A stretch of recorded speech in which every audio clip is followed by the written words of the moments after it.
યુગમાં લોકોને છેતરવા માટે ઠગબાજો અવનવા ગતકડા અને હથકંડા અજમાવતા હોય છે।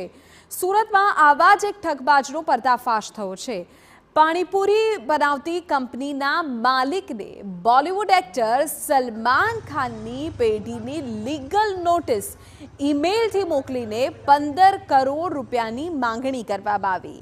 SSR ફર્મના નામે ઈમેલથી નોટિસ મોકલવામાં આવી હતી, જેમાં લખ્યું હતું કે તમે તમારી કંપનીની જાહેરાત માટે અભિનેતાના ફોટોનો ઉપયોગ કર્યો છે, 15 કરોડ કમ્પન્સેશન ચૂકવી આપવું તેમજ 1.25 લાખની લીગલ ફી ભરો। નોટિસ મળ્યા બાદ પાણીપુરી કંપનીના માલિક તો ટેન્શનમાં આવી ગયા। આ વાત તેમણે તેમના ટેક્સ કન્સલ્ટન્ટ ને કરી ત્યારે ટેક્સ કન્સલ્ટન્ટે મધ્યસ્થી કરીને ઉકેલ લાવવાની વાત કરી હતી। મધ્યસ્થી માટે 1.5 કરોડ રૂપિયા આપવાની માંગણી કરી।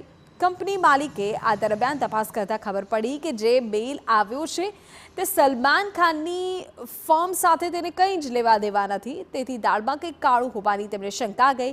કંપની માલિકે સાયબર સેલમાં ફરિયાદ નોંધાવી। બાદમાં ખુલાસો થયો કે મધ્યસ્થી કરનાર કન્સલ્ટન્ટનું જ આ કારસ્તાન હતું। પોલીસે આરોપીની ધરપકડ કરવા કવાયત હાથ ધરી છે।